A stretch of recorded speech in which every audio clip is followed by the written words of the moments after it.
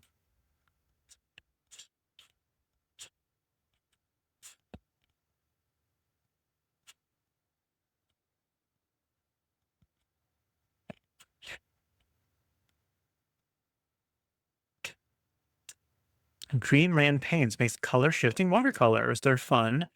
Comment to them granulating even on dish. Oh, yes. Yeah, it's weird. It granulated even on the plate. That's really neat.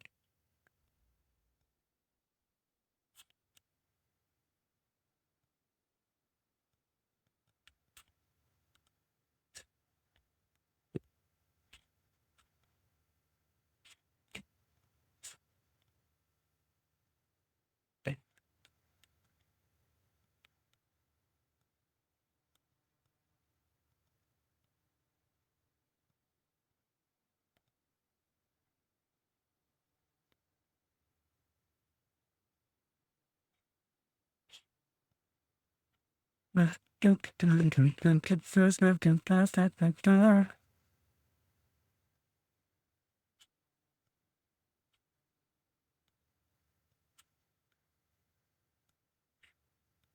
just gonna let that do its thing.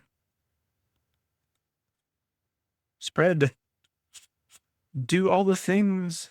Make all the textures. Meet your friend on the other side. Good enough. Granulating is the size of the pigments. They don't grind them down as fine. That makes a lot of sense. Or use colors that don't grind down as fine.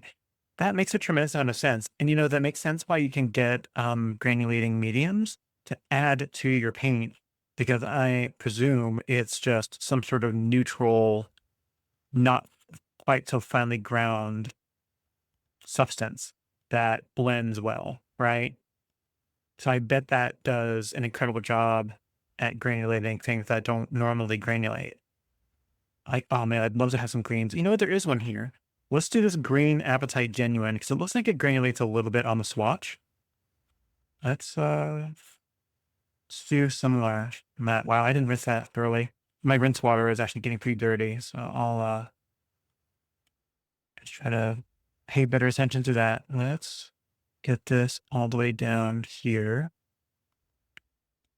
And let's pick some of this green Appetite Genuine. That is this one right next to my stuff. Yeah, I've used some of it earlier, so let's get a nice thick amount of that. And let's do it from this side because I've done a lot of stuff from the right. Let's put that feed over from this side and blend over a little bit. Oh my gosh, it's starting to smell good in here. Oh my gosh, my other half is starting to cook some stuff. Whoops, I'm dropping that.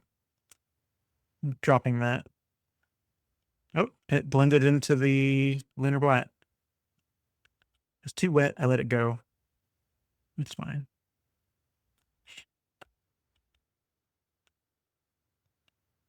That's a pretty green. Uh, I got some. I think it causes it to stick on a mechanical level and bunch together. Yeah, I was wondering if maybe it draws the pigment into itself and leaves some more of the transparent fluid around it. Like, you're right, mechanical, chemical, yeah, it literally binds to the pigment that's already there in your paint and causes it to kind of partially separate in a way, kind of oil and watery. I don't know, it's a really interesting idea. It would be fun to get some and play with the existing paints that I've got and see what does it do to them. I think that'd be really cool. Man, we're starting to get a whole lot of colors on here. I like it.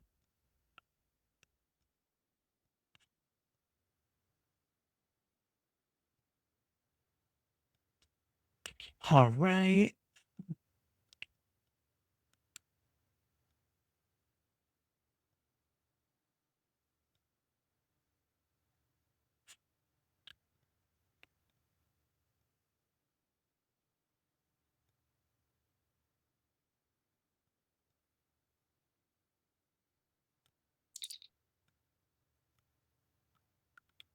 Uh, that was spell check. That swapped out the word I meant molecular level. Ah, I get you.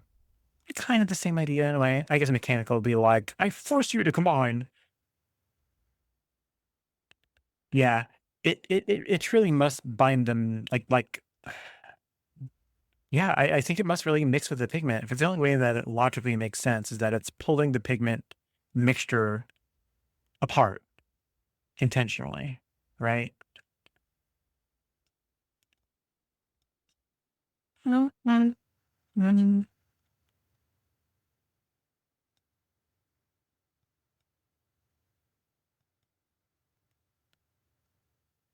Yeah, imagine if Michael Jackson was around today. I don't know how old he'd be. Old.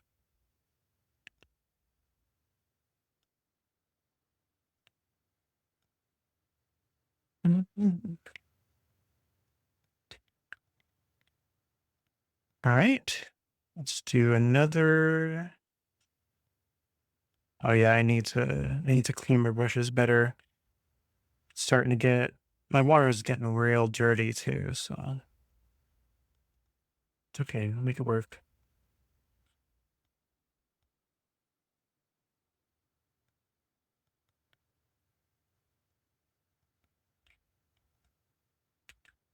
Oops. Let's get some of that Aussie red gold. That's not what that is. That's this one.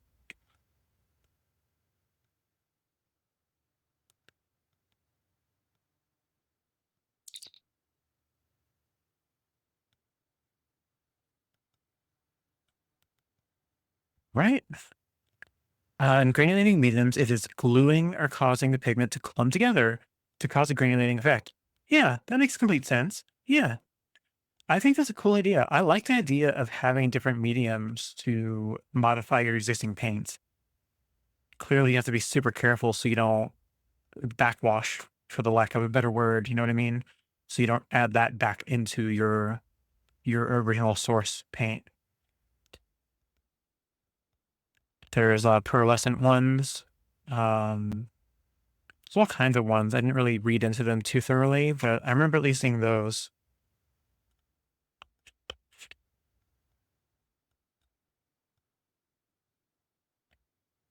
Whoops. Well, been doing that the whole time. Why stop now?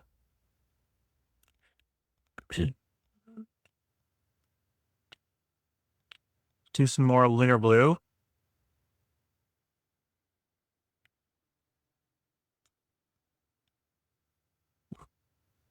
Is that so, Comet? Really?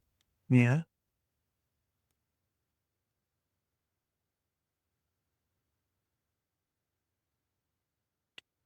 Okay.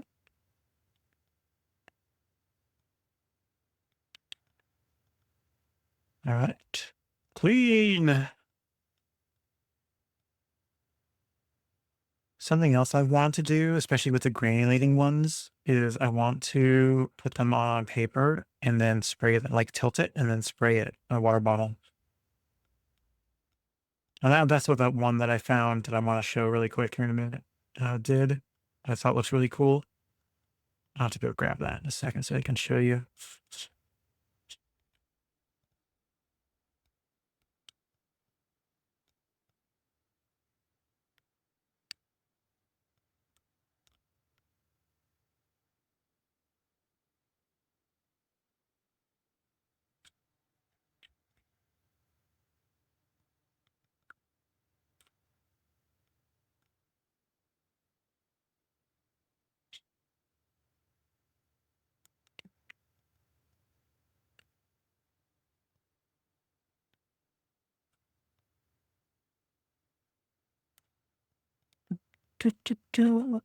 I can feel the sleep, like not tired. I mean, I'm not sleepy, but the tired is starting to hit. My brain's just going. Undersea green. Let's do that one. Let's do some colors, some water, words. Words are failing me. And some undersea green. What a cool color. Cool as in like meat.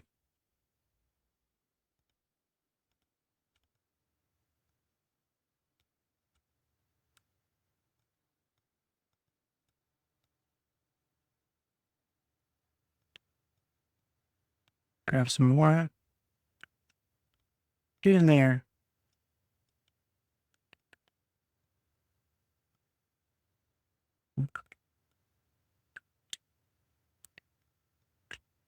All right.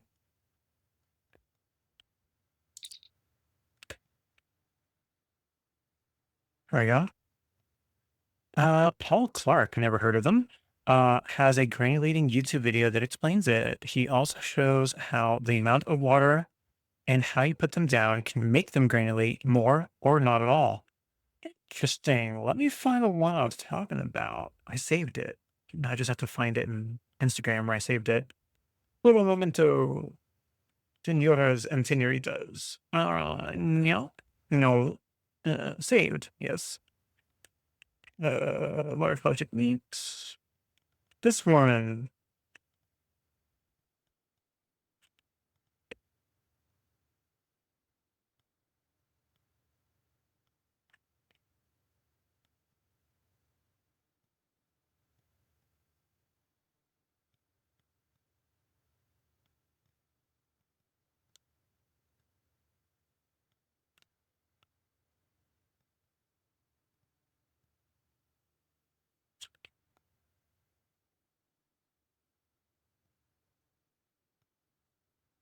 I think it was mainly from this guy.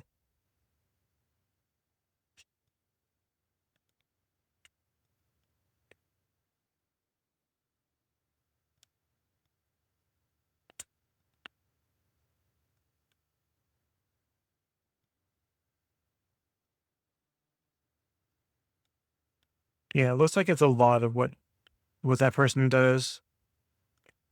A bunch of granulating techniques.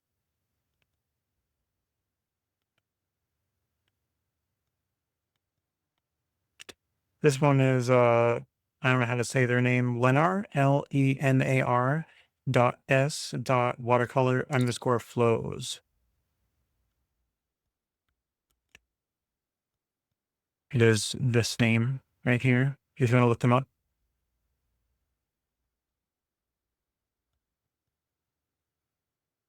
It was pretty neat.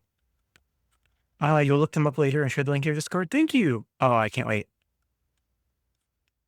I will absolutely check that out. Let's try to get some more of these done. I'm getting a bit closer to being completed.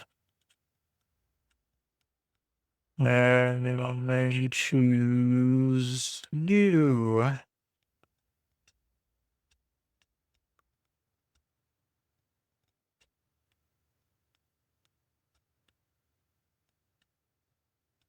I watched him as well. That guy that I just showed, yeah. I think he's probably one of the few people that does almost nothing but, granulating. Yeah, that one came out really nice.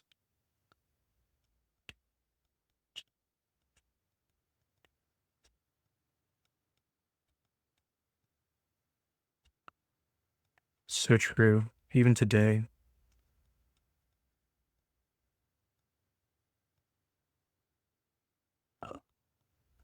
I knew.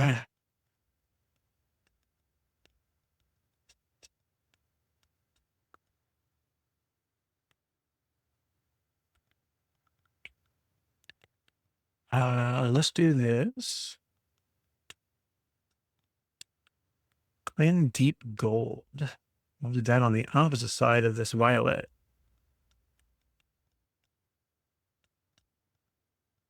There we are. And I'm just gonna let that go on top. All right, let's do the next one over.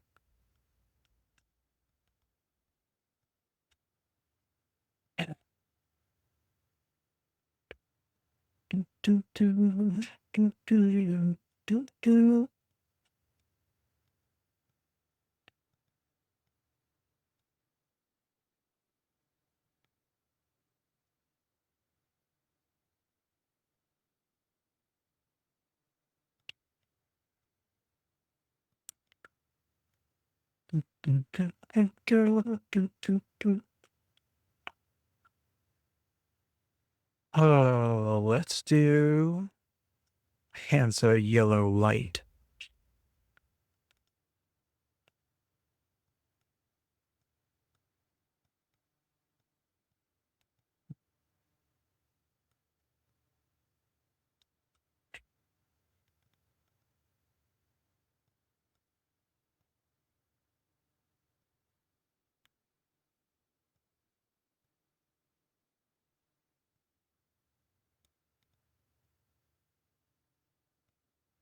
There we are. All right. Let's hit the next section over. Let's make this a big boy. Partly to take up space and partly so we can get this done today, I think. At least the painting part of it.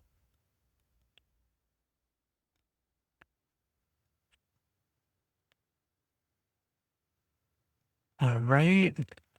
Let's do some RGB. Do some red.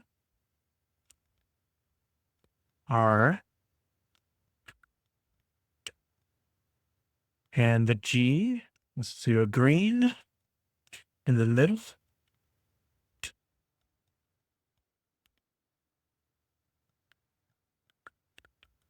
And let's pick on the blue. Let's do phthalo because that's so pretty.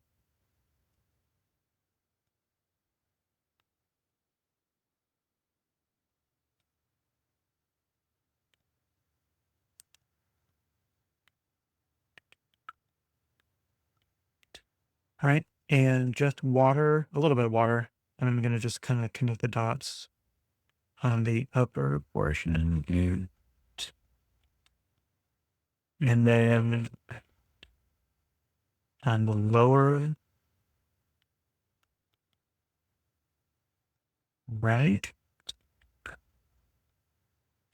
And let's give those a hot second to do a little tiny bit of mixing.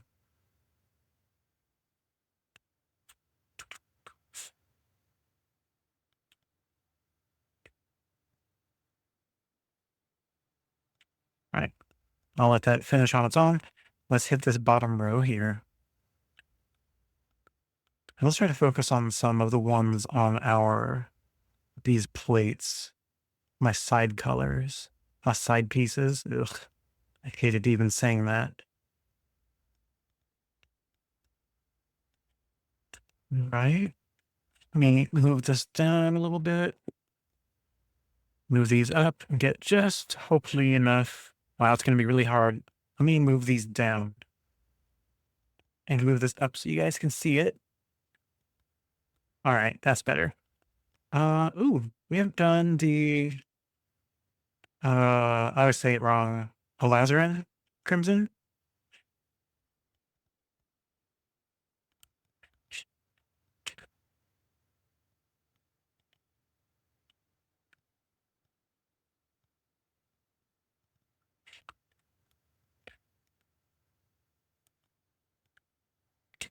We've got ourselves this Hansa Yellow Deep and grab some of that.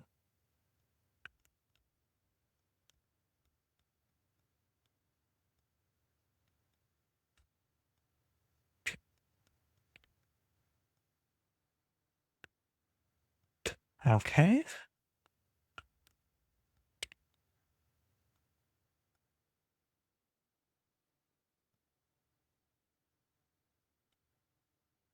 All right.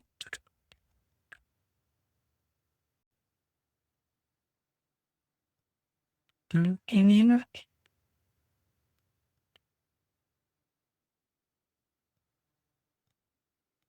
an ultramarine blue.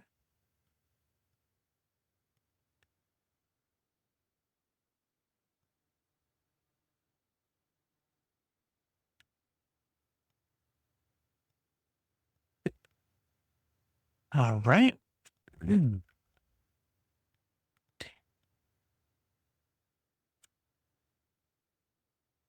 Eh.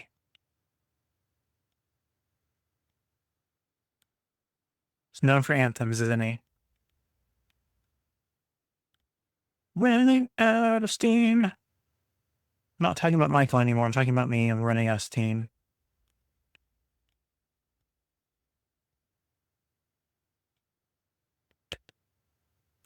This is transparent red oxide.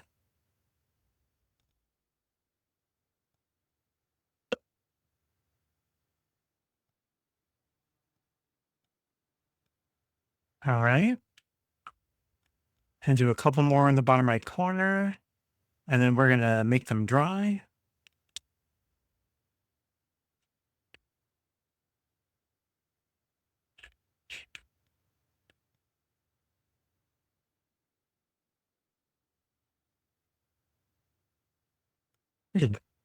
Indian yellow. Haven't really used much of that at all.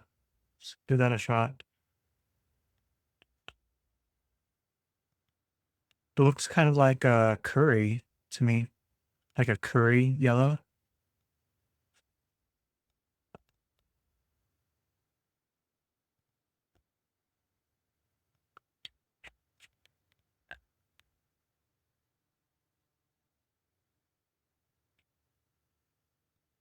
All right, and let's make our last brick in the wall. Did Michael just do a shambles? I think he did. Yep, there it is. Shambon.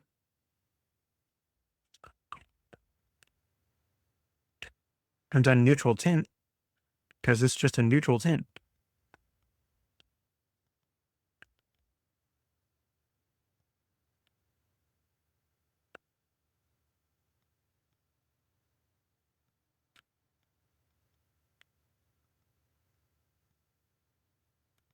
Hi, Comet. You know, I see you down there.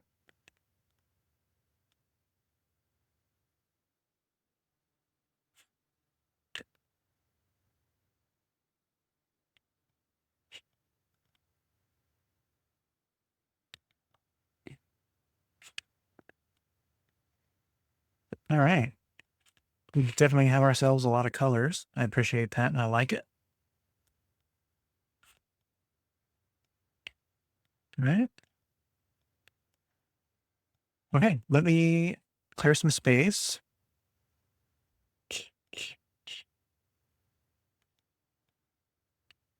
Let me move this out of the way and grab some coffee real quick.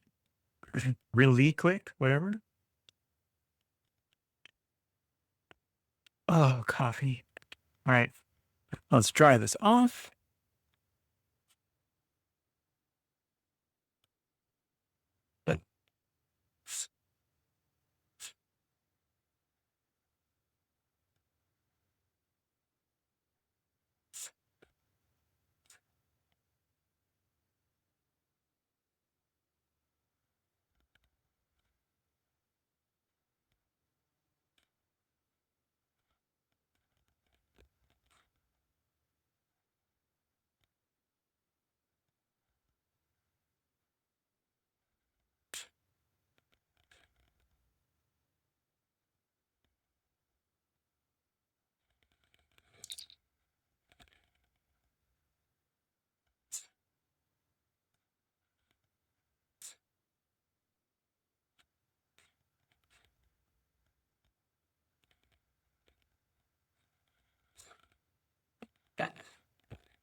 Oops, excuse me.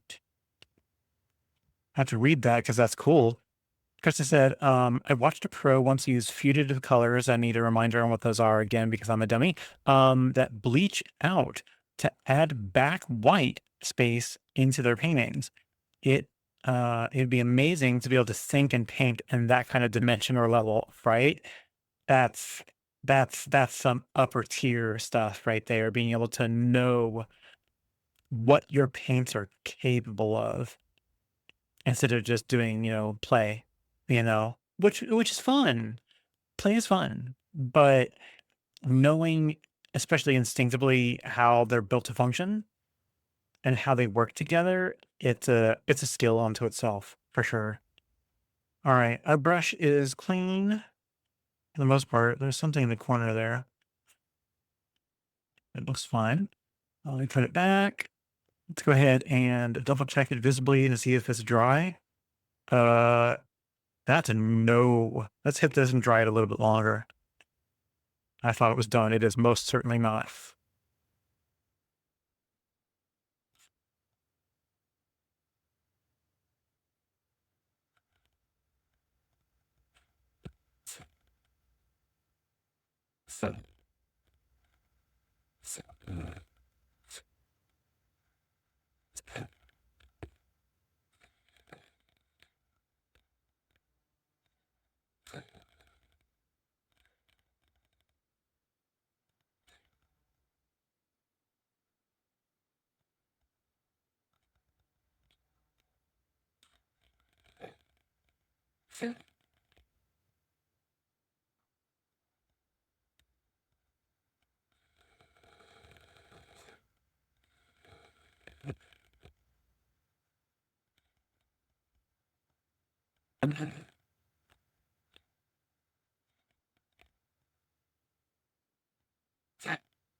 Okay, now I think it's dry. Let's go ahead and peel this. I did this side last, I think. Yep.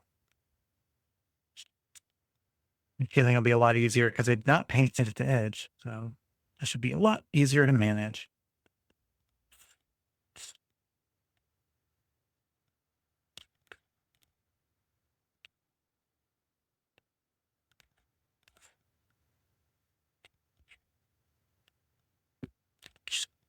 All right.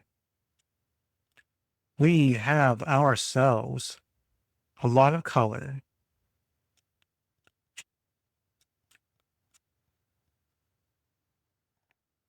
That's great. Yeah, these came out really pretty. Oh gosh, some of it is still wet in the middle. That's wild. Yeah, I'm gonna have to let this sit and dry.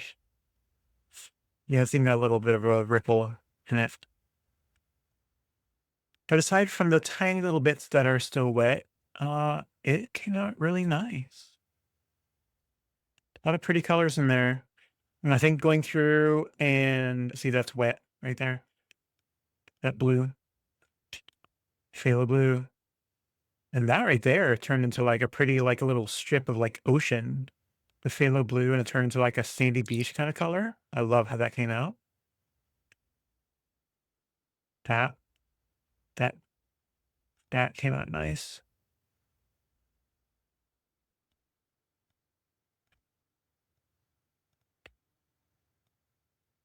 Eh, That's our middle black.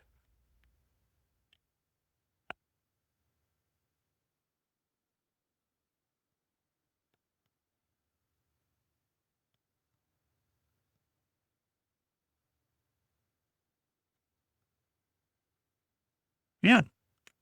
It ended up making a yeah, you're right. It ended up making a really interesting looking brick wall. I still want to go through it. Once it dries, maybe next stream, I'll go through with one of my Winsor Newton pens. I think I've shown these before. Oh, of course, I'm thinking I'm holding it the wrong way. Yeah. It literally just says Winsor Newton, but and the size. I've got 5 of them of different sizes, just like little fine liner kind of deals. And we'll go through and formulate actual brick shapes around them and kind of cordon them off. I think that will finish this off a good bit more. And then maybe we'll add texture to it with it, or maybe just cordoning them off is plenty. So we'll see. We'll do that next time. You like those a lot? Yeah, these work really well. I love and appreciate that they're indelible. So you don't have to worry about it bleeding when you put water over it. So I absolutely appreciate that about them. But yeah, that's gonna be it for me today, guys. Thank you all so much for hanging out with me. I appreciate y'all for being here. I am going to chillax for the rest of the night and go eat. So again, thank you all so much for hanging out with me. I appreciate y'all. Have a wonderful rest of your week, and I will see you on Monday or on somebody else's stream, probably Goddess, because she's on all the time, and I love that. So thank you guys. Have a great night. I'll see you later. Bye. Bye. Bye bye. Bye bye.